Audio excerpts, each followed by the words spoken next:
here's the thing. We've heard this before, and this is what's happened here more recently, right? A record amount of cash.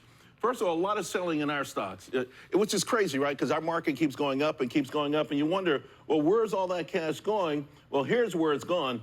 Look at this in the last week. This is a record amount of money that's gone into emerging market equity flows. Will this be the time it finally works out? Well, my next guest loves India. He's accumulating a position there. I want to bring in Key Advisors Group CEO Eddie Ghabour. Eddie, the high inflation abs historically help the emerging markets much better, right? We know historically these names should be doing well, and yet they really hadn't so far. Before we get to India specifically, what's been the problem?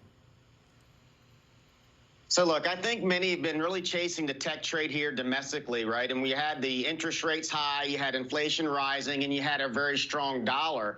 And now the environment has changed. And when you look at places like India, as you mentioned earlier, you're starting to see names like Amazon and Apple talk about committing billions of dollars, taking away from China and going into India. And so India has had some tremendous growth. Their GDP is growing at approximately 6%.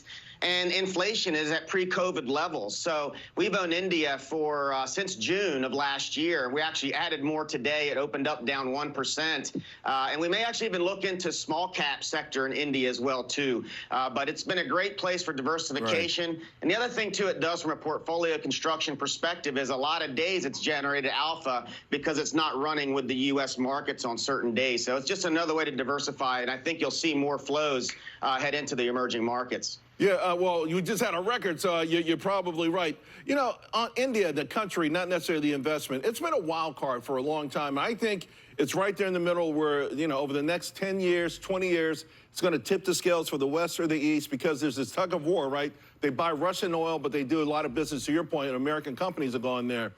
What this time makes you feel like they'll live up to the hype? Because we've heard about India, the world's most populous democracy, a young nation, a nation that's well educated. What's happening right now that makes this a key play for you? I think the biggest thing for us is the game has changed with China. I think we've seen the risks with China. The friction with China continues to get worse. And this is an alternative play against China. So I think that trend of companies moving into India and less into China is going to continue over the near term and into the next decade. So obviously you have to keep things on a short leash, and if things change, you'll have to pivot with it. But I think that trend is going to continue. Again, these names like Apple and Amazon, these are monster companies that have a lot of capital to invest in, and you'll see other companies follow their lead, in our opinion. Hey, let me talk to you about small caps, domestic small caps, right? I've got the S&P 600 chart here. To me, it's a great-looking chart. It broke above the 50-day. It's holding there. You've got maybe some resistance here. I know you like these names. Would you be a buyer now of some of these smaller cap names in America?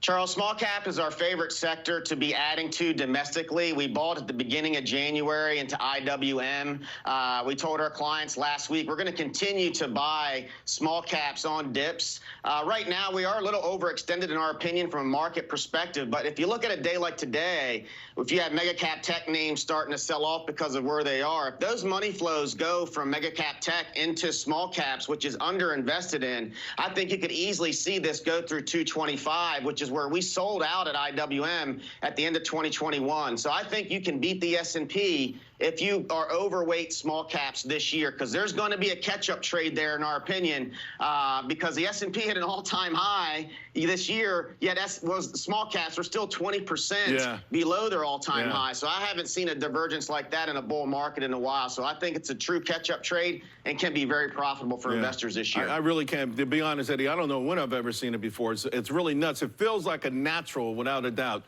Thanks a lot, man. It's been too long. Great seeing you, Eddie. Thanks. Thank you, Charles.